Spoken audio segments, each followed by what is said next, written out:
올 시즌이 마무리되며 FA 자격을 취득한 조상우를 기아 타이거즈는 어떤 시각으로 평가하고 있을까? 조상우는 지난 10일 대전 하나생명이글 스파크에서 펼쳐진 2025 신한 솔뱅크 K리그 하나 이글스와의 전반기 최종전에서 3분의 2이닝 동안 2피안타 1볼넷 1실점을 기록하며 홀드를 챙기고 전반기를 끝마쳤다. 그는 2024년 12월 19일 오랜 동료였던 키움 히어로즈를 떠나 기아에 입단했다. 지명권 2장과 현금을 포함한 조건으로 사실상 기아가 조상우를 키움에서 영입한 형태다. 이는 기아의 불펜 강화 필요성이 반영된 결과다. 지난 시즌에도 선발과 타선에 비해 불펜은 불안한 모습을 보였는데 장현식까지 FA로 LG 트윈스에 합류하며 공백이 더욱 커졌다. 조상우가 그 해결책으로 선택된 것이다. 현재까지의 성적은 다소 애매하다. 24홀드로 리그 홀드 1위를 달리고 있으며 리드를 지켜내는 확률인 수속률도 92.3%로 10홀드 이상 기록한 투수 중 7위를 차지했다. 어쨌든 구원 투수의 기본인 승리 지키기 임무는 수행하고 있다. 하지만 세부 스탯은 만족스럽지 못하다. 평균 자책점 4.08은 높은 편이며 WHIP, 이닝당 출루 허용률 1.59 역시 좋은 수치라 보기 어렵다. 39 3분의 2이닝 동안 24볼넷을 허용한 것이 가장 큰 문제로 피출루율 0.372는 부담스러운 수준이다. 그럼에도 기아 불펜에서 조상우의 필요성은 분명하다. 현재 그와 비슷한 역할을 수행할 수 있는 투수는 전상현이 유일하다. 성영탁이 1군에 빠르게 적응했지만 필승조로서의 능력에는 아직 의문이 남는다. 실제로 이번 시즌 기아 불펜에서 10회 이상 연속 등판한 선수는 조상우, 전상현, 최지민이 반등하기 전까지 사실상 유일한 좌완 개투였던 이준영, 그리고 마무리 정혜영까지 포함해 총 4명뿐이다. 이 중 조상우의 존재감은 매우 크다. 문제는 시즌이 끝난 이후다. 조상우는 FA 자격을 얻게 된다. 이번 시즌 후 FA 시장에 나올 선수들 가운데 사실상 불펜 최대어로 평가된다. 두산의 이영하가 꽤 좋은 활약을 보여주고 있지만 조상우만큼의 존재감을 갖추진 못했다. 기아의 고민은 바로 여기서 시작된다. 지금 불펜 자원이 시급한 상황이다. 현재 불펜으로 활용 중인 이호민, 성영탁 등의 경우도 언제든 선발 재도전에 나설 수 있다. 유망주들에게 선발 기회를 부여하려면 검증된 불펜 자원이 필수다. 게다가 기아는 마무리 정혜영의 병역 문제가 아직 해결되지 않았다. 2026 아이치 나고야 아시안게임이 남아있지만 혹여 우승을 놓칠 가능성도 전혀 배제할 수 없다. 혹시 모를 상황에도 대비해야 한다. 하지만 조상우에게 큰 금액을 투자하기엔 걱정스러운 부분도 있다. 사회복무요원 복무로 인해 공백기를 가진 뒤 조상우의 패스트볼 평균 구속은 데뷔 이래 최저인 145-146km/h까지 하락했다. 나이가 들수록 구속 저하가 우려된다. 게다가 이번 시즌에는 이미 높은 출루율로 불안한 모습도 드러내고 있다. 큰 돈을 들였다가 먹튀가 되면 그 피해는 상당하다. 기아의 입장은 복잡하다.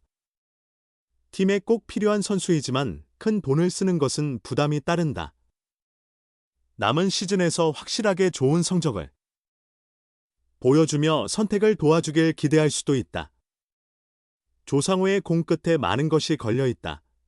기아 타이거즈는 지난 겨울 과감한 결단을 내렸다.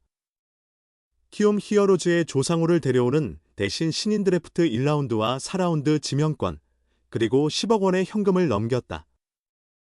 이 거래는 팬들 사이에서 많은 논란을 불러일으켰다.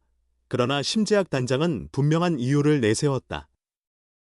내후년이 되면 기아 주요 선수들이 대거 FA 자격을 얻게 되기 때문에 전력을 유지하기 어려워지고 그 전에 반드시 2연패를 노려야 한다는 것이다.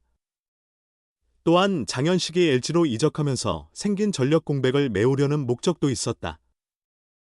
더불어 기아는 2025 K보 신인 드래프트에서 단 2명을 제외한 모든 지명을 투수로 채우면서 장기적인 대비를 병행한 점도 이 트레이드의 배경이 되었다. 종합적으로 보면 기아는 이 거래가 충분히 시도해볼 만하다고 판단했다. 만약 조상우를 잡지 못하더라도 10억 원은 비교적 회수 가능성이 높은 금액이었다. 개막 이후 석 달이 넘은 지금 시점에서 이 트레이드는 아직까지는 대성공은 아니지만 최소한 실패라고 보긴 어렵다는 평가가 나오고 있다. 5월까지만 해도 조상우의 활약은 실망스러웠다. 5월 한 달간 그는 12.2이닝 동안 평균 자책점 7, 81을 기록했다. 하지만 6월부터 조상우의 페이스는 달라졌다. 6월 이후 단 1실점만 허용했고 해당 기간 평균 자책점은 0.81을 기록했다. 6월에만 8개의 홀드를 쌓았으며 7월 1일 경기에서도 홀드를 추가해 현재까지 총 9개의 홀드를 기록하며 평균 자책점은 더욱 낮아졌다. 물론 여전히 압도적인 투구는 아니다. 등판할 때마다 안타나 사사구를 허용하고 있다. 12경기 중 주자를 전혀 내보내지 않은 경기는 단 3경기뿐이다. 매 경기 아슬아슬하지만 점수를 내주지 않고 있다는 점이 기아 입장에서는 천만다행이다. 기아가 6월 들어 상승세를 탄 것은 투수진의 전상현, 2승 9홀드, 과 조상우가 중심에서 활약한 덕분이라 해도 과언이 아니다. 불펜이 흔들리는 팀이 상위권을 유지하기는 어렵다. 적어도 조상우가 장현식이 남긴 공백을 제대로 채우고 있다는 점은 분명하다. 여기에 더해 2026 K보 신인 드래프트 1라운드 지명권의 가치도 시즌 초반보다는 다소 떨어진 상태다.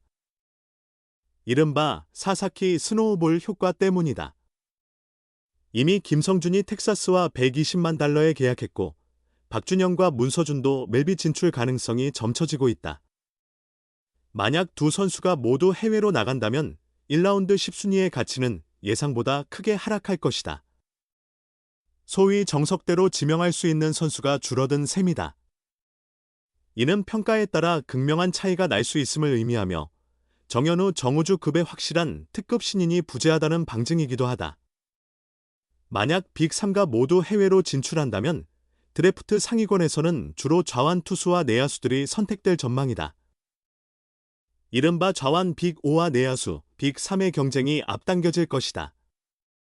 그러나 기아는 좌완과 내야수 자원은 비교적 여유가 있는 상황이다. 오히려 외야진의 부진을 고려할 때 우완 투수나 외야수에서 제2의 성영탁이나 박재현을 찾는 전략도 가능하다. 또는 지난해 투수를 다수 지명했으므로 이번에는 야수 위주로 보강할 수도 있다. 상대적으로 유연한 전략을 펼칠 여지가 있다. 물론 아직 결론이 난 것은 아니다. 중간 정사는 어디까지나 중간 평가일 뿐, 최종 결과는 10월 한국 시리즈가 끝나야 확인할 수 있다. 조상우가 7에서 9월 어떤 모습을 보일지 예측하기 어렵고, 기아가 기대한 대로 2연패를 달성할 수 있을지도 미지수다. 또한 신인 드래프트의 판도 역시 8월 18일 신청 마감 이후에야 명확해질 것이다. 하지만 조상우가 점차 안정감을 찾고 있으며 기아가 선두권 경쟁에 가담했고 신인 드래프트 풀이 작년보다는 부족하다는 평가가 나오는 만큼 7월 2일 현재로는 기아가 결코 손해보는 상황은 아니다라고 할 수 있다.